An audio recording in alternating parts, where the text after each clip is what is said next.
right, hey, good morning, everybody. We're going to get started. Hello.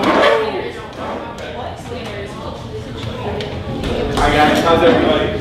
Hey, welcome to LA2M. Glad you're here today. My name is Jim Musial. I'm the president of LA2M. And I'm here to welcome you and get things started today. I see a lot of new faces, so I'm really happy to see a lot of you first-timers. Anybody here for the very first time for LA2M? Awesome, that's so great. Thank you guys for being here. We hope you guys come back. We are here every month, second Wednesday of every month. We do a lunch and learn marketing luncheon.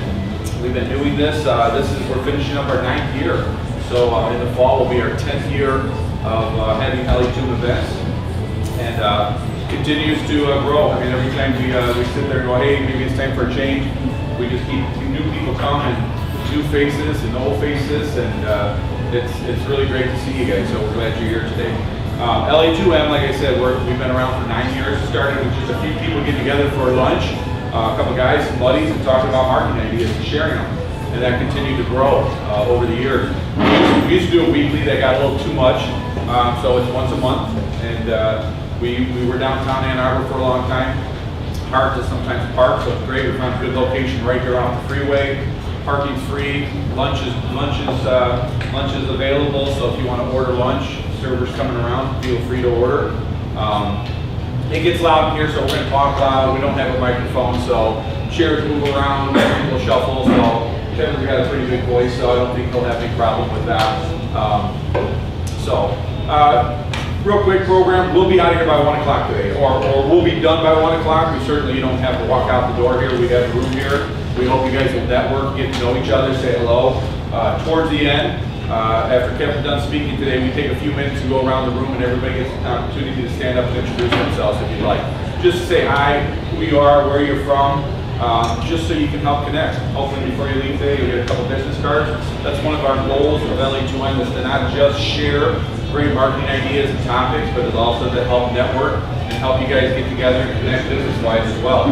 Hopefully, you'll meet somebody today that will help you in your business or personal life. That would be awesome. So I've met great friends through LA2M over the years, have done business with them, have used them to purchase and buy stuff. So hopefully you guys will do the same as well. That's kind of the goal of our organization. So get to meet new people and get to know them. And then here's some great marketing tips and topics. So we are a nonprofit organization. We're run by volunteers. We have one paid employee that helps get everything going, but otherwise we all volunteer our time here. Roger Rail back there on video, he provides the video. This video will be posted on our website. So if you hear some stuff today and you're like, oh, what did we say? You can go back and check it out on our website, as well as all our previous talks are on there too as well if you'd like to see them. Carter Sherline's over here from Octane Studios. He takes our pictures and puts them up on our website or on our Facebook page. So if you're on social media, please check in. Give us some love on Facebook, Instagram, Twitter, hashtag LA2M, at LA2M. The more social media presence we have, the better. It continues to help us grow the organization. I think that's about all I have. Glad you're here. Hopefully you'll come back again, bring a friend, a colleague, a client. We love to have new faces here. We have great topics every month. I'm really happy to have Kevin Gillespie here today. Kevin has been involved with LA2M for years, has spoken many times, is a subject matter expert on everything marketing, and just has so much great things to talk about. He's got some great tips on what you need in your toolbox for marketing, but I know today we're going to talk very specific about the brand that's above me on the TV. You guys are probably well aware of what BIGGBY Coffee is, and Kevin's going to tell us a lot about that today. So I won't take any of this time. I'm glad you're here. So you put your hands together. Welcome, Kevin Gillespie.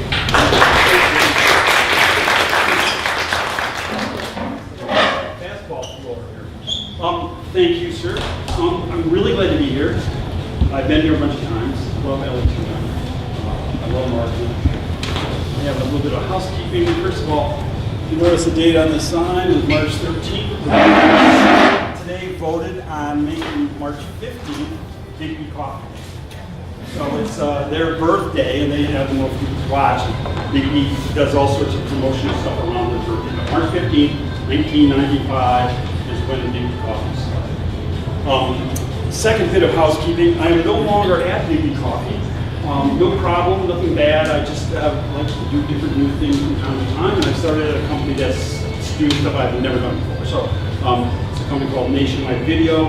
It's the nation's largest renter of high-end video equipment, audio equipment. So we load a semi to go down to the Super Bowl halftime show or whatever. And for the first time in any of my career stuff, I'm a backstage person. So it's kind of cool to work in an environment. I mean, nothing about being up front, but I'm learning some stuff now about what it takes to put it together in a different way. So I'm excited about that. What my involvement with LA2M over the years has shown me that there are a lot of smart people that come through here and talk about tactics, like how do you go ahead, PPC or SEO. You guys don't know all this stuff. How do you do that? And I'm not going to talk about that today because I think the journey that I was on, or that BIGGBY was on, which allowed me to ride with them, is so much more foundational and fundamental. And you'll see as we go through this. But so you guys know a lot about tactics. You hear about how do you do this, how do you social media. But what we did with BIGGBY was to really, really go through a deep sense of self-discovery, and I'll describe that trip. So today, or Friday, will be National BIGGBY Mission Day. Okay, everything was cool when I tried it. And I love it. Technology at its finest. Okay, that's it. All right, here we go. So, a little bit of prehistory. This is Bob Fish. Any people know Bob Fish here? He is one of the most amazing human beings you will meet. His father worked for Ford. As a young person, he got moved around a bunch of times and ultimately ended up moving to France while his father was there, and then moved to London. His father worked for Ford in London. Ironically, when Bob and I met each other about 8 or 9 years ago, I also had a similar experience that my father was with Chrysler. So the fact that I met somebody randomly that went to the American School of Paris was the first time ever. So we became very quick, fast friends. He's an amazing human being. He was a guy who had his own way of doing things. Sometimes was called up for that, but you'll see when we go through this that that's the kind of person that he is. So he went to Michigan State, graduated from Michigan State. He was working in the restaurant business. Up there was the Flapjack Shack. Anyone know that? One in Traverse City too. So he worked for those guys, and then at one point he knew he wanted to own a restaurant, so he worked with them to own one of their, open a franchise or another one of their restaurants. He didn't, he liked that, but it wasn't really fulfilling, so he quit his whole restaurant and went off to find himself in a way. But he ended up in Seattle. So he grew up in France or England, but in France he's certainly drinking really, really good coffee. He went to Seattle because he was thinking he wanted to have a coffee shop, a cafe, he said. And he went out there and he saw what people were doing, he saw what Starbucks was doing, and he really had this strong feeling that they weren't doing it correctly. Starbucks tends to have this ambiance of, snobby sort of, you have to know the language sort of drink, and, the whole sort of subdued lighting, and he knew what he wanted to do would be to make a series of coffee shops that were community centers. There were people who wanted to go and have fun and relax and be with other people and that sort of thing. So a bunch of people at the computers and stuff. Doesn't mean people don't go to BIGGBY and use their computers. His idea, you've noticed if you've been in the stores, was to have the thing bright and colorful and fun. And, they name a drink a caramel marble or a teddy bear or whatever. Very different than a half, whatever, macchiatos with triple full down, kept water, whatever. So he wanted to do really, really good coffee, and that's the interesting thing. Bob is a total connoisseur of coffee. The roasting company he was in Lansing was Paramount. Great roaster, long history of being a great company. But they roast his coffee very differently than they roast anybody else's. Because he knew how he wanted to do it, and like I said, he's really, really knowledgeable. One of the smartest guys I know. So, shoes. All right, that's not good. All right, when they started, you know where it is? They were called Beaners. They weren't called BIGGBY. And they, Bob, he had a partner, Mary. So, one more disclaimer. I worked with them. They tell their stories, so I don't claim to be the expert about everything about BIGGBY. So I'm going to tell you the stories as I've heard them and remember them, and I'm a storyteller if you've ever been before. So there may be something that someone wants to correct me on. I'm open to that. If Bob were here, I know Kevin, we did this, and I'm cool with that. Beaners, they were just great. And the original store was the old Arby's restaurant on Grand River in East Lansing. And they served sandwiches and salads and all this stuff. It's not just a coffee shop. And he kept going through that, and trying to refine it. And finally, a friend of his came from Arizona to visit and said, Beaners, man, how do you get away with that? He goes, what are you talking about? I said, well, that's a derogatory term. And he goes, I don't know what you're talking about. We just thought coffee bean, we're Beaners. And it became clear to him that wasn't, even though he didn't do it intentionally, he had no idea what it meant. The idea of having something that might make someone unhappy affected him, and they changed it. Now, his brother-in-law, as the story goes, and it might have been his cousin, that's what I'm going to say, he might correct me, had created the logo, the B, and his father loved it so much that he said, no, we're going to keep the logo, right? So what are we going to call it? And then hence the Big B, right? So it became BIGGBY Coffee. Have you seen the picture of BIGGBY Bob with the two cupcakes and they BIGGBY? So that's where that came from, and they went forward with that. It's been described as a brilliant marketing thing because they changed it before anyone made it. In reality, the fact is Bob didn't know it was a brilliant marketing thing. It was just that Beaners was not a good. He learned that Beaners was not a good way to go. That was sort of the first thing I think that happened to those guys that really set them down the path of Bob's beyond honorable guy. But I mean, the idea of doing the right thing was a very important situation for him. So that's the whole Peter story. Okay, so then what happened? This is the company board, beyond compare. Mike McFall, the man on the left, in our person, was the barista at the first store in East Lansing. And Bob and his partner Mary were talking about wanting to sort of start franchising. And but Bob knew he couldn't manage the restaurant and franchise and all that stuff. So he came in and started to speak to Mike to see if Mike wanted to manage the restaurant while he was out doing his franchise growth. And the famous thing about that conversation was they took it outside. They left the restaurant and they were walking through this park that's right behind the restaurant in East Lansing. And they talked for 3 hours. And when they came out of that, Mike and Bob were partners in BIGGBY, right? He wasn't a manager. And Mike threw in $3,000, which he borrowed from Bob. And the rest is totally history. Now you have two ridiculously smart, ridiculously caring people leading a company. So these two guys have this thing between them. They call them BAM, Bob and Mike.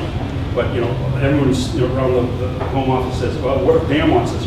Because these guys are co-CEOs and co-founders is how they describe themselves. So what I'm talking about here is not your standard way that businesses grow.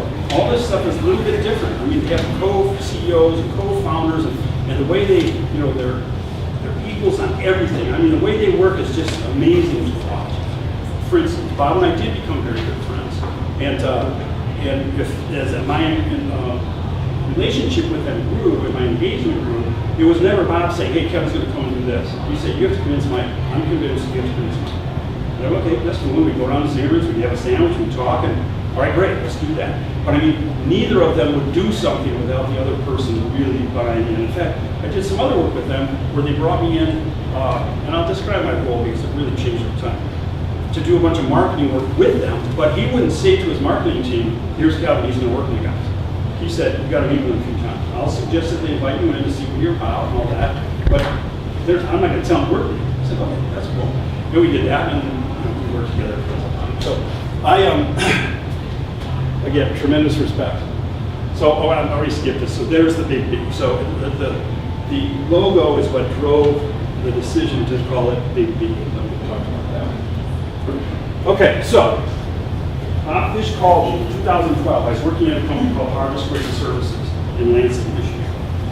And I knew who he was. I knew about BIGGBY because I'm a person that likes to know about everything. And I researched stuff. And I go, really? They're from here? Oh, I'm going to find out about them. So one day, lo and behold, Bob Fish calls. And he says, I want a jingle. And I said, man, Bob, I don't think you want a jingle. And he goes, no, I'm jingle. I no. I said, I've been watching you guys, and you're getting big, but I think you should look bigger. I think what you need is campaigning. And I wasn't just trying to pitch him on that. I really thought that. I have this belief in marketing and in business that you look bigger than you are. I mean, you show the best thing that you can. So he goes, okay, well, show me. And I said, okay. So we got together a creative team. We met with them a couple times, put some stuff together, and we went over and we presented the package that became their television campaign, and it still is. It's called "It's Time to Be." I don't know if you guys have seen any of those spots, but and when we went and presented it, it was to Bob and to Mike, and Mike said, "How did you get us so well?" And I said, "Well, that's what you do, right? I mean, when you present something to somebody to promote their business, you have to know who they are, maybe better than they do." And it might have sort of been the case, but here's what we came out of that. It's time to be happy today.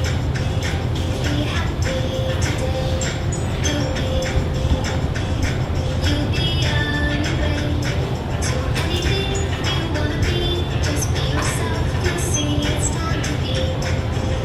It's time to be. It's time to be.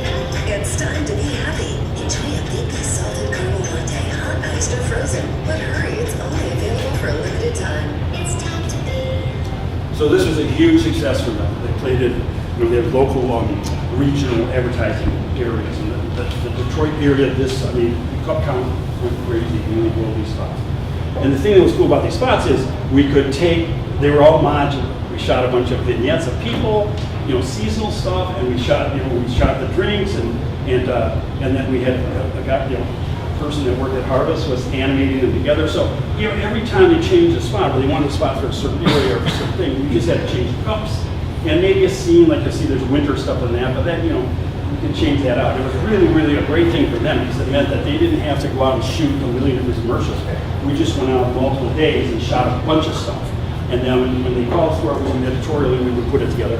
And the tune went crazy, and everybody loved it. And like I said, all of a sudden we had a campaign with BIGGBY. We had this "It's Time to Be," and it would show up everywhere. They could use it, online and on Facebook, everywhere. So all of a sudden there was a campaign. It included a jingle-ish, right? It's actually a whole song, but the jingle was very powerful, and it made people that "It's Time to Be" was like, oh man, it's better to do that, as jingles do.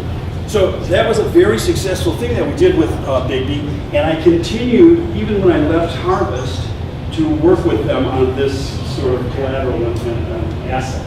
And I had a company called Blue Water Technologies, which I built an experiential team there. And I'm in there here constantly about experiential. Anyone here working experiential marketing? Okay, so everybody know what that means? Okay, so experiential marketing is when you go to a car show or to a festival or to something like that, and you engage people one by one.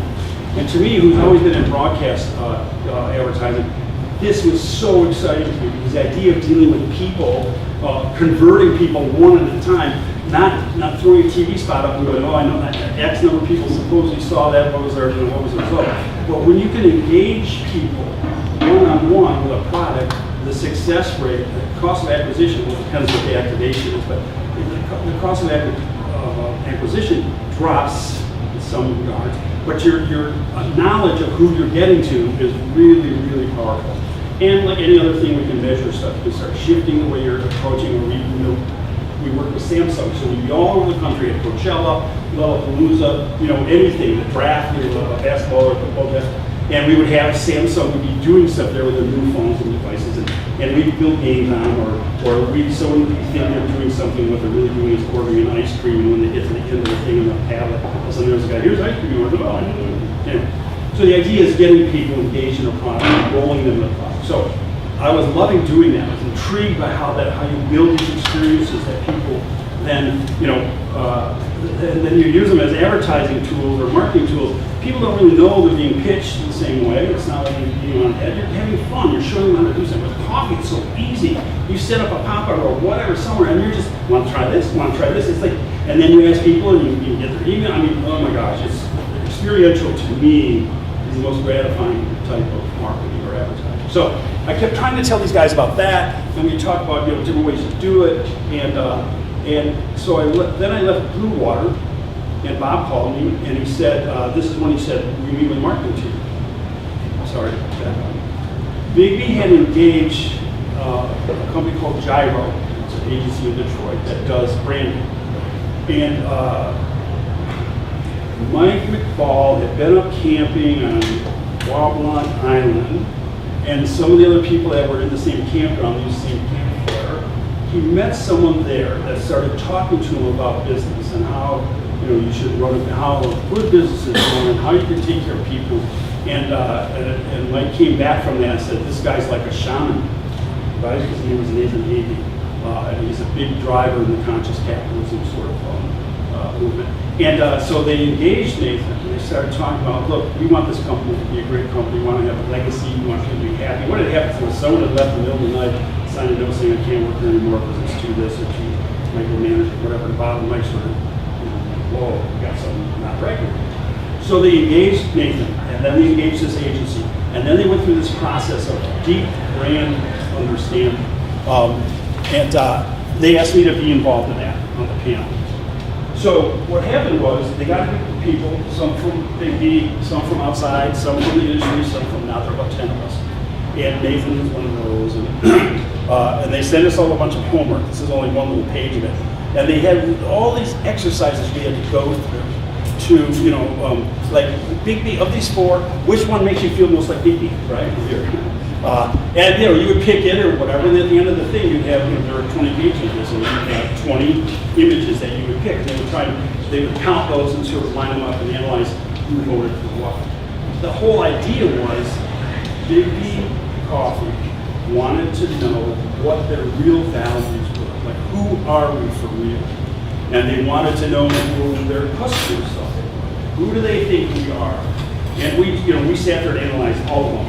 So the competitors would be Starbucks, McDonald's on some level, Tim Hortons, Dunkin' Donuts, not too many others around here anymore, but I suppose Nation could be Pizza, whatever. And we analyzed what they were about, and we had the same sort of exercise pictures that we would describe these other competitors. And so it was a big group thing, and then we all got together, and we sat and talked about this. It was one of the most amazing experiences I've ever had, because it really was winding down to the essence of what this organization was about. And I'm a big believer in knowing, first you have to have a story, then you have to be able to tell that story in a way that people understand. That to me is what marketing is about. And I have a Jesus story that I tell that. It's my favorite one. It's not my favorite one, there's some more important ones, but it's my favorite business related one. When Jesus decided that he had the word, and he knew what that was, and he knew he wanted to spread it throughout the world, he didn't pick the cutest, or the smartest, or the richest. He picked the people that could understand that story and tell that story. And to me, that's one of the most fundamental things about marketing. So you have to create a story that everyone gets in the organization. Everyone. I heard Ari speak about, if you took a busboy and a waitress from the Roadhouse and you put a suit on and you start asking about BIGGBY, or not BIGGBY, about Zingerman's, you think you're talking to the vice president of marketing, because the story is so clear and everyone understands it. Everyone has to be able to tell the story, so everyone's on the same page, same mission, all that stuff. I loved that before I worked with you guys. So that's what this was about. What is our story? Who are we?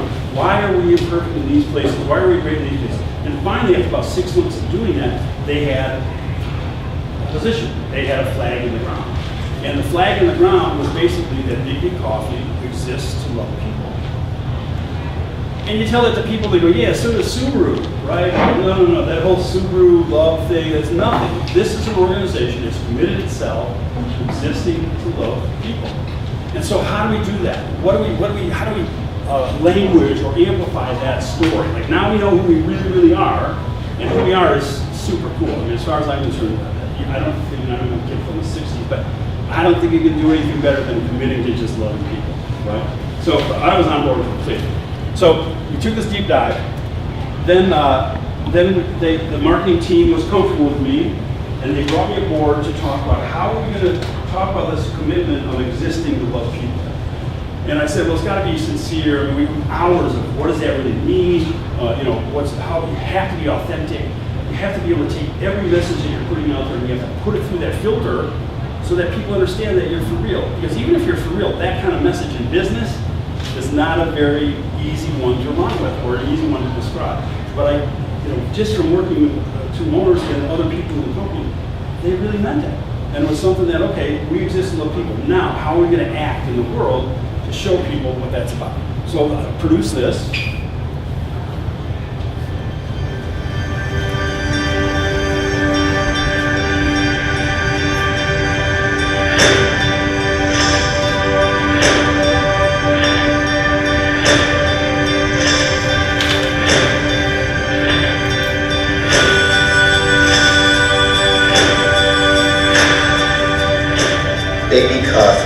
exists to help people walk down a path where they're reaching their personal joy and fulfillment. That's what friendship is. Supporting people and supporting their friends and walking down their personal path, their personal journey. So I just want to make sure we're unfolding that.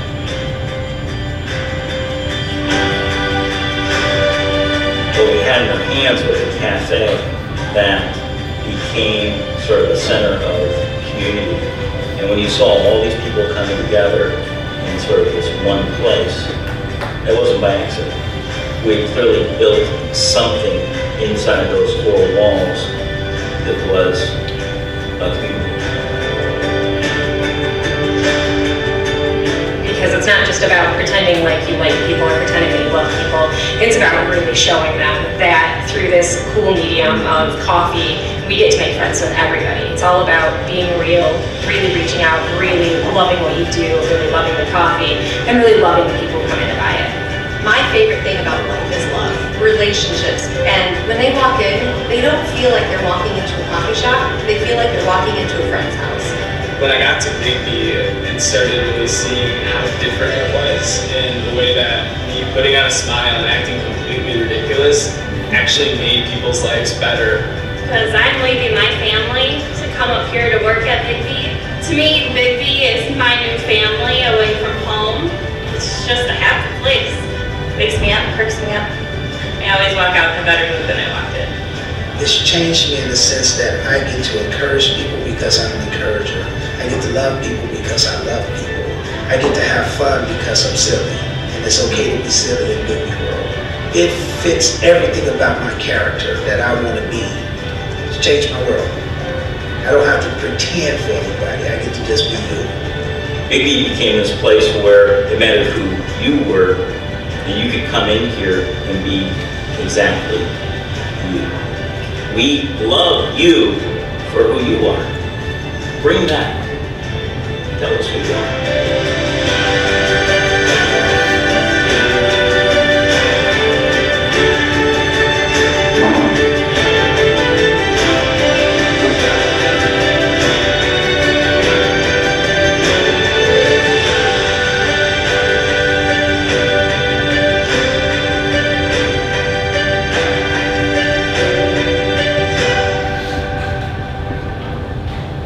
This was the piece that we introduced to their annual franchise meeting in August. All the franchisees, all the baristas, everyone that worked for BIGGBY Coffee, about who they really wanted to be, what face they wanted to wear. And again, I was watching, when we rolled this for 1,500 people, I watched a lot of eyes, right? Like, how are people responding to this? Are people believing this? Are they buying it?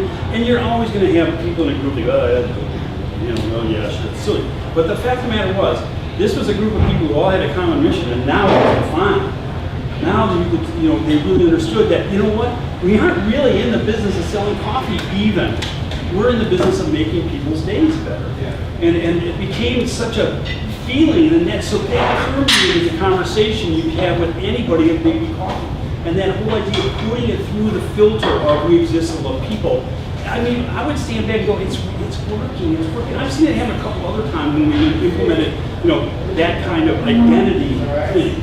But this was spectacular, and the idea of existing to love people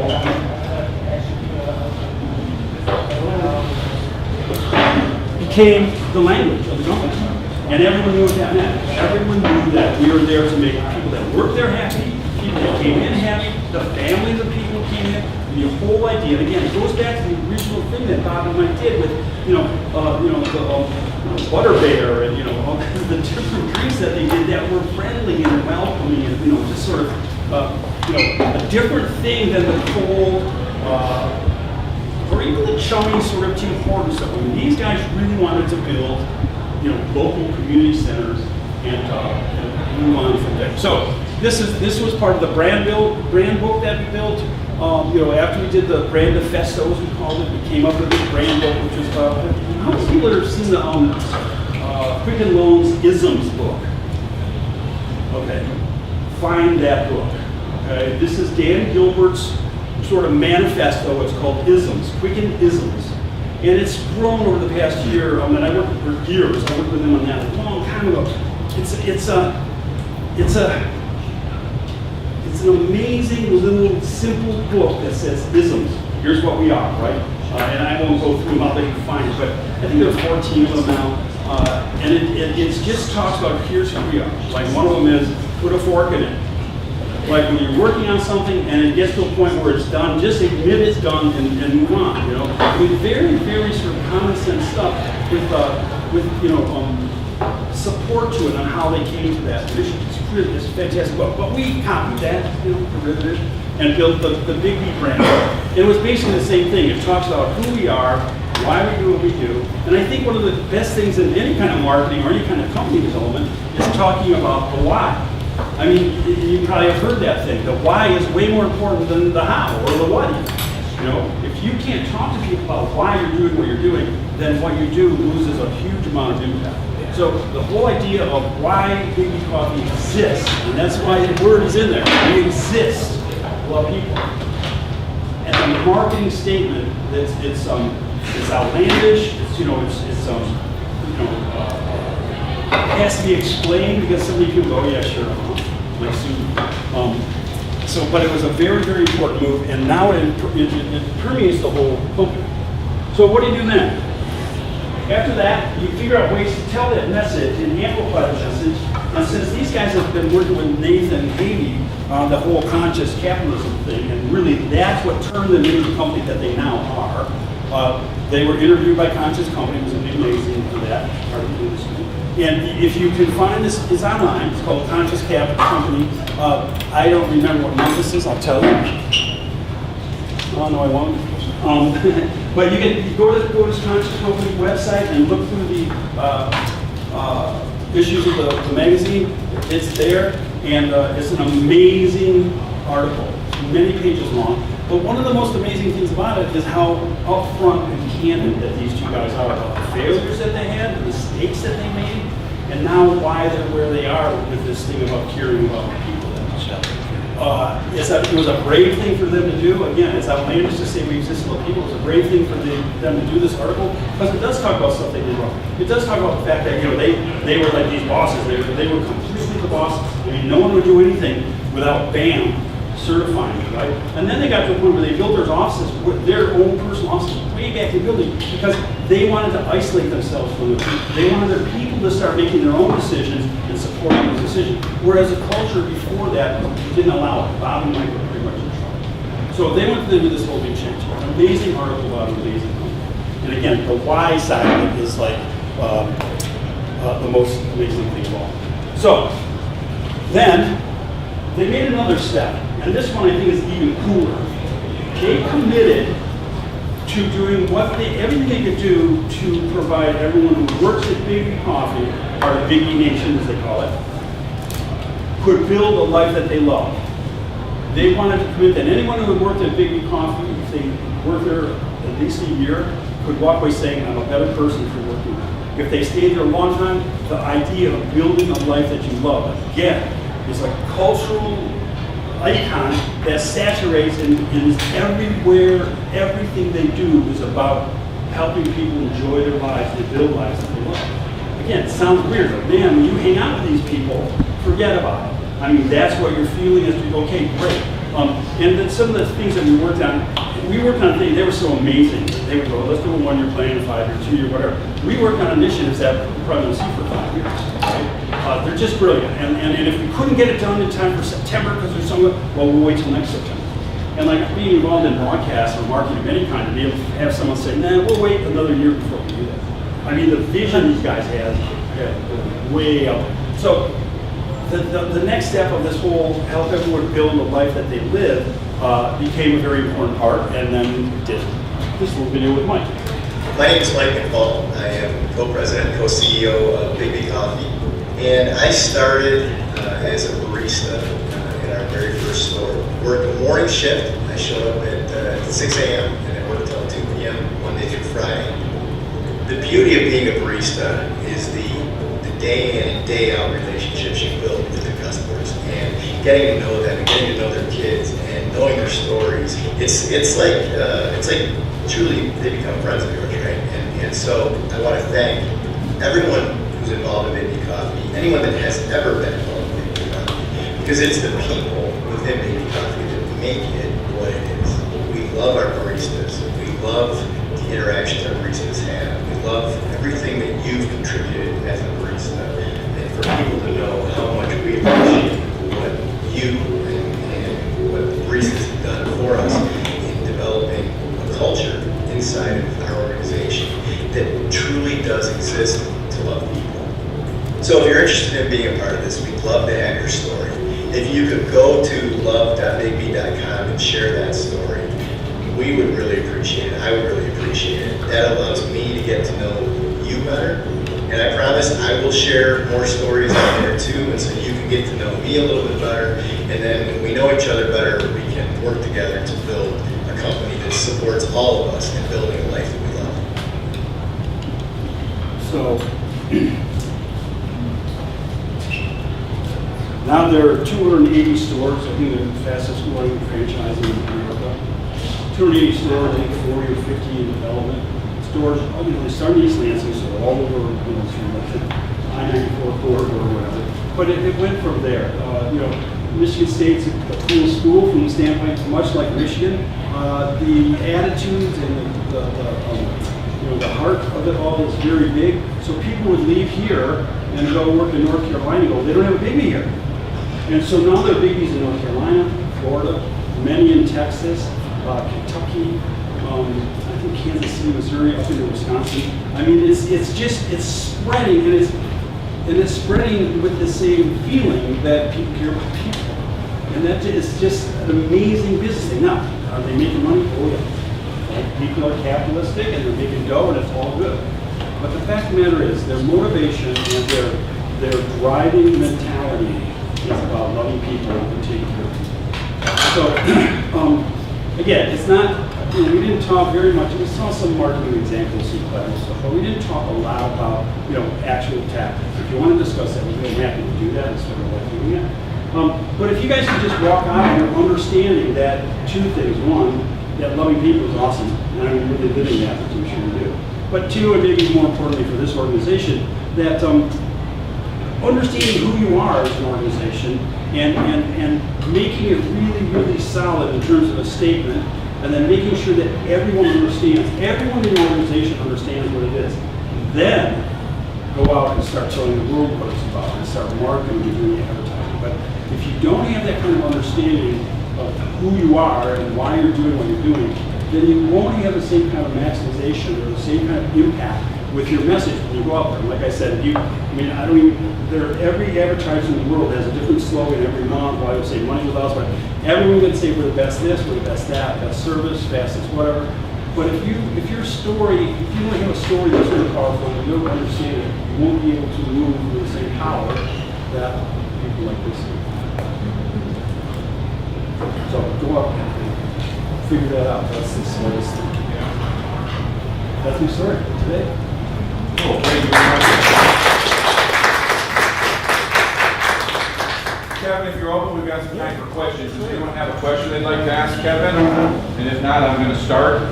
Could you give us an idea of a timing standpoint here? Now, you talked a very big story. Yeah. From your first slide to your last slide, what kind of timing are we talking about here?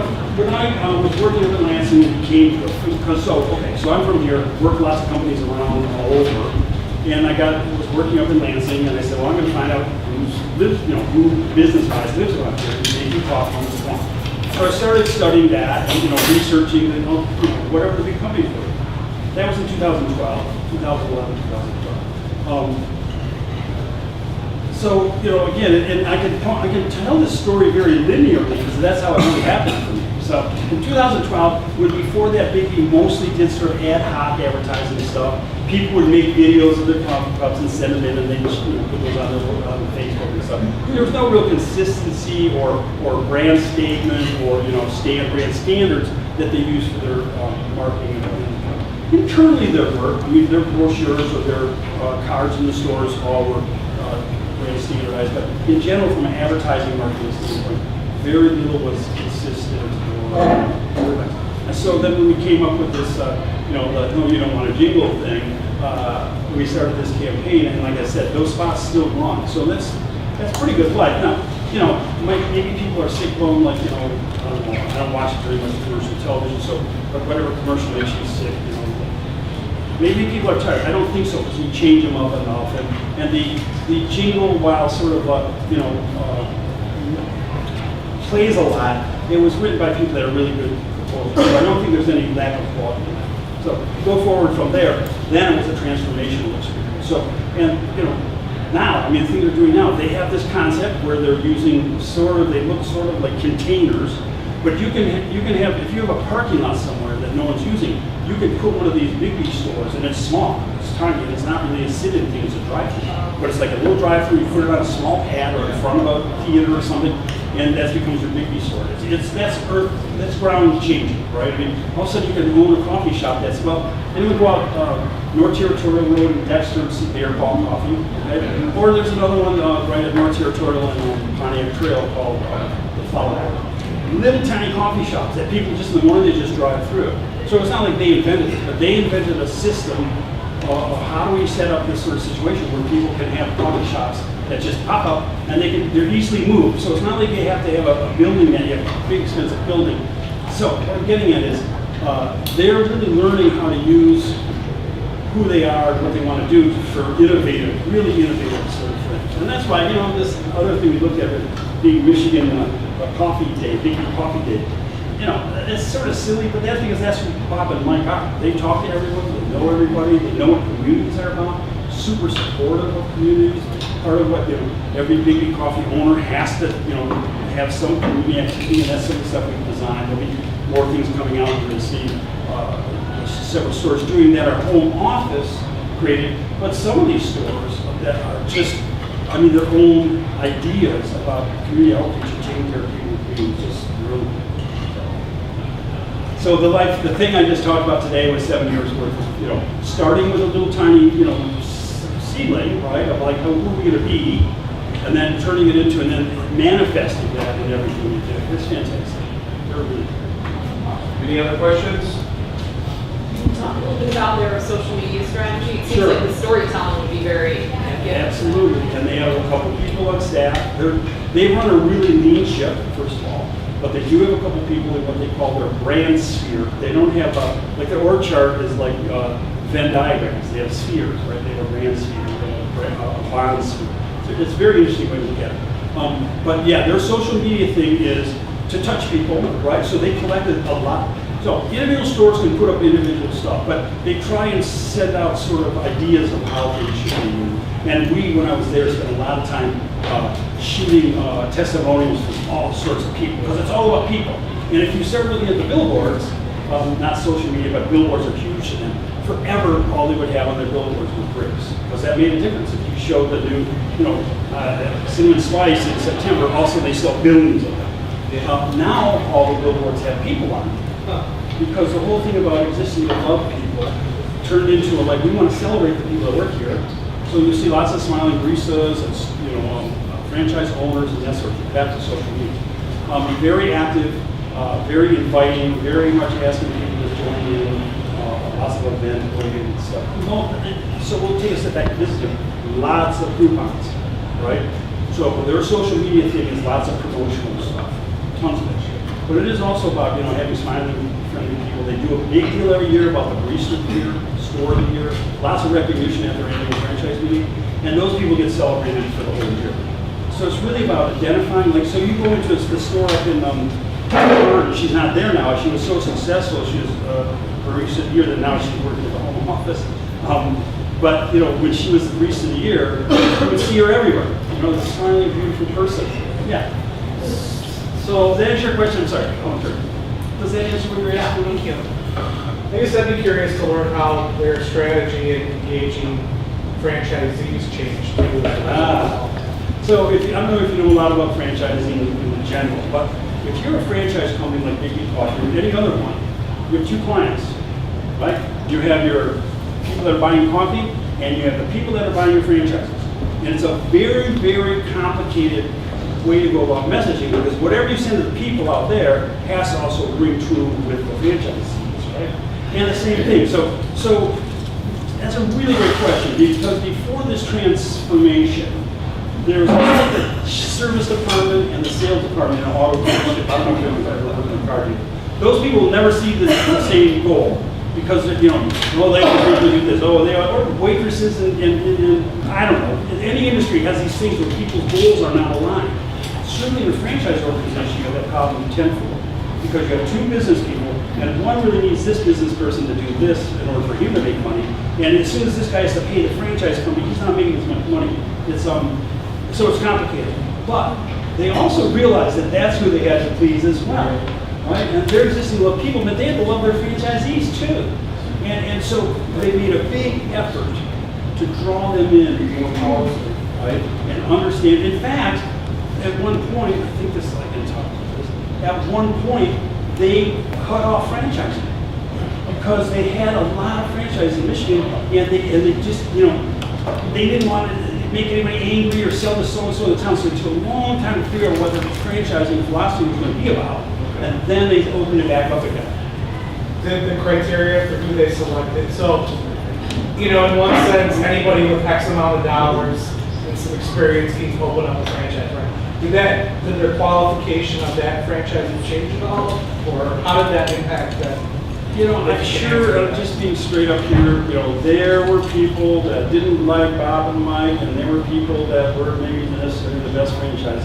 There was a restaurant south. One thing about BIGGBY is, sorry, Councilman, their concept is such that if you buy a BIGGBY franchise, you need to manage it, right? You can't be an owner and just walk around and come in once a day. In order for you to be profitable, you have to build that business by working in it. It saves the salary of having a manager, and B, you're in control of your work. There have been stores where the owners thought, I'm just going to stop in once in a while. And sure enough, they can tell you that if you don't do it this way, because what they'll tell you is they don't sell coffee, they sell a system. Right. The system's very well developed. I'm sure there were franchisees that maybe didn't like them or mad at them or vice versa, but they tend to thin themselves out. Sure. If you don't get it, if you don't want to do it that way, as soon as we talked about doing work with them, I said to Bob, can I come to your, like you have a discovery day or a day where you teach franchisees stuff? He said, yeah, no one's ever asked us for that. So yeah, well, I don't understand that conversation. And when we got started going over there. So when we got to that conversation was, sometimes there are people that shouldn't have this. And they will get a little. That's good feedback. Thank you very much. All right, cool. So we're going to run out of time, so maybe Tim can hang out for a minute if you got another question. But again, can you put your hands together? We appreciate the insight. Kevin is, like I said, it's been a long time friend of LA2M. It's contributed to us. It's been a part of us, so we thank you for being here again today. And wish you all the success in your new venture that you do. Every time we see you, you've got something new going on. So it's awesome. Kevin, what's the name of the organization you're with now? It's called Nationwide Video. Nationwide what? Video. So, again, Kevin will stick around for a minute after work. Don't be in a hurry. Finish your lunch. What we're going to do real quick is take a minute to go around the room, stand up and introduce yourself. Just give us your name, your company. We got real quick little blurb. We'll get around the room real quick in a few minutes. Then we can spend some time hopefully networking. Got a couple other quick housekeeping things to do at the end. But we can start right over here if you don't mind. One of you guys. Wes Bashasco from Crane Communications. My name is Elmo, and I'd like to invite each of you to my daughter's wedding. Well, actually, she's not getting married. The person who she's playing in her movie called Bride Plus One is getting married. And that's going to be shown at the Michigan Theater on April 27th. So come and have some wedding cake. Thank you, Elmo. Casey Freshour, Clarity Quest Marketing, specialize in working with healthcare tech companies. And Brian Schilling, same company. Jeff Page, also our own company. I'm also with All Star Farm. My name's Amber Bell. I'm from Saline School State. Hi, I'm Gina Max. I have my own business, Copywriting and Editing, and I'm so excited. In a couple weeks, I'm flying to Providence for a 3-day conference of editors. So a bunch of people that are like obsessed with semicolons. I have to ask, does anybody, I'm trying to help clients, does anybody have any knowledge, expertise, or anything about publishing on demand or self-publishing? It's not something I do, but I'm getting people who need to know. Oh, All right, so connect afterwards. All right. Did you say your name again? I'm sorry. Janet Max. Thanks. University of Michigan, I do communications marketing at a college educator. I'm Mackenzie Wehrman, I work in LA2M. Ray Hobbs, I work for a startup called Locally. We specialize in digital marketing location intelligence and geofencing and BLE technology, BLE beacon. I don't know what you said, but it sounds cool. I'm Lou Parsons. I'm a real estate broker. I'm also a workshop trainer for the One Thing, helping people figure out their days so they have purpose and they're productive. Hi, Amy Gillette, William Davidson Institute, University of Michigan, and I'm working on a project to help Syrian refugees start or scale food businesses in Turkey. So this is very interesting. Dee Fisher, Fisher Assistant Service and Training, and I'm I have a 2-phone virtual assistant, and then I also help people with physical disabilities and their communication skills. Cool. My name is George Pariseau. I help small businesses and anyone who really asks me make videos. My company's Brainstream Creative. I'm Gail Nicolowitz with GU Communications, and I help, it's a graphic design studio that helps clients with some pretty amazing marketing strategies. I'm Crystal LeBron. I'm a blogger and we own the Detroit Foodies Instagram page. I'm Leon, her husband. I'm Celia Fellon. I'm an owner at Yoga Planet Studio. I am Leah McChesney. I do freelance social media marketing, and I also help with LA2M, and I would be really grateful if you would check in on Facebook. If you need help with that, you check in and you can put in an event, LA2M, and it'll pop up that particular event, because it really helps us spread the word so more people can benefit. Thank you. I'm Bernadette List. I was with Dare, which was an 87-year-old family-owned company in Dexter printer that just went out of business. But I am still assisting primarily three magazines with their print. The first one is Brick. I do some of the work for them. Also, Ann Arbor Community Schools have a magazine called The Communicator, so I facilitate the printing on that. And the third one is a new magazine called Good Fat Life, which is just started up in Brighton. And so I'm sort of trying to help the publisher on that, as well as figuring out my next assignment. So if you have any ideas, come see me. And I'm Roger Rail. I'm a venture catalyst, so I help with a lot of networking groups. And I also do a lot of videoing of worthy community events, of which this is one. I'm Carter Sherline, Document Studios. I'm a commercial editorial portrait photographer, sometimes videographer. That's 3 years drone pilot. My main client, Ready Sports Locations, came up with that. He had me printed on a hat with my logo. If you're a runner or into golf, probably seen me in races, big lens in front of me, or inside the roads of the golf tournaments. Unfortunately, I'm not going to have the LPGA here this year, but there's been a replacement in the works. It's not too far away. I brought some flyers and calendars for the Hanover Film Festival. Those are my registration table. Awesome, thank you. Elmo, quickly.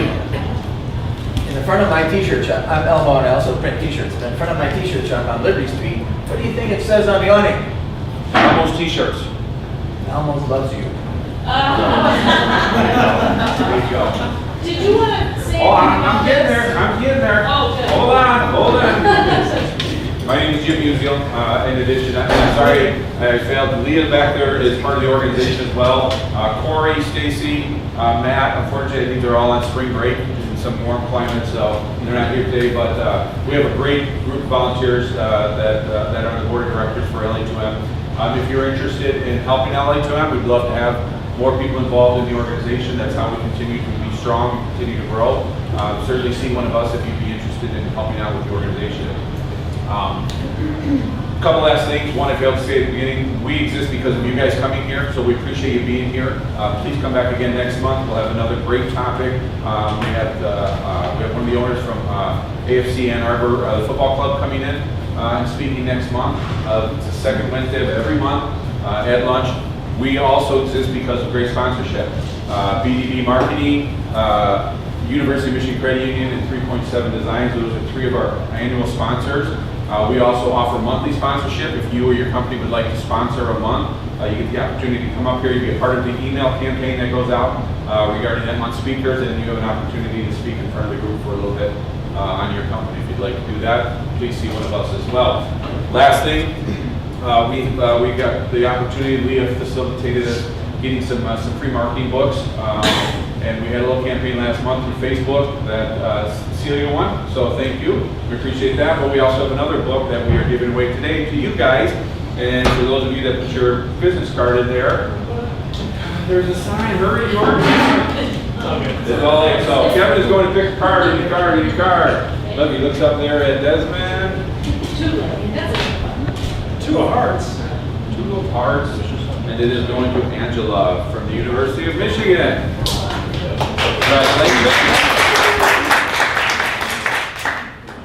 Congratulations. Thanks, Leah, for getting that together.